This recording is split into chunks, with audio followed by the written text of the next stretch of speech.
বছর ঘুরে আবার এলো পবিত্র সিয়াম সাধনার মাস রমজান। এই মাসেই জমে ওঠে ইফতার বাজার। বাসায় তৈরি ইফতারে মন ভরে না, তাই রেস্তোরাঁর বাহারি ইফতার ছাড়া যেন তৃপ্তি মেটাবার নয়। তাই তো রোজার শুরু থেকেই রেস্টুরেন্টগুলোতে তৈরি হচ্ছে বাহারি ইফতার। এসব ইফতার সামগ্রী কিনতে ভিড় দেখা যায় রেস্তোরাঁগুলোতে। রেস্টুরেন্ট ছাড়াও নগরের আনাচে কানাচে দোকান ও ফুটপাতে ইফতার বিক্রি চাঙ্গা হয়ে উঠেছে। রোজাদারদের পছন্দের তালিকায় প্রথমে থাকে ছোলা, পেঁয়াজু, বেগুনি, জিলাপি।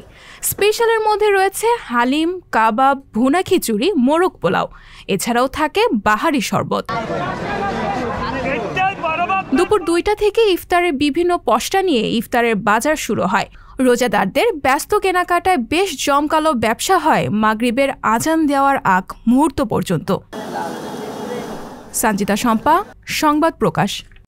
সংবাদ, ফিচার ও অনুষ্ঠানের জন্য ভিজিট করুন সংবাদ প্রকাশের ওয়েবসাইট এবং যুক্ত থাকুন ফেসবুক পেজ ও ইউটিউব চ্যানেলের সঙ্গে।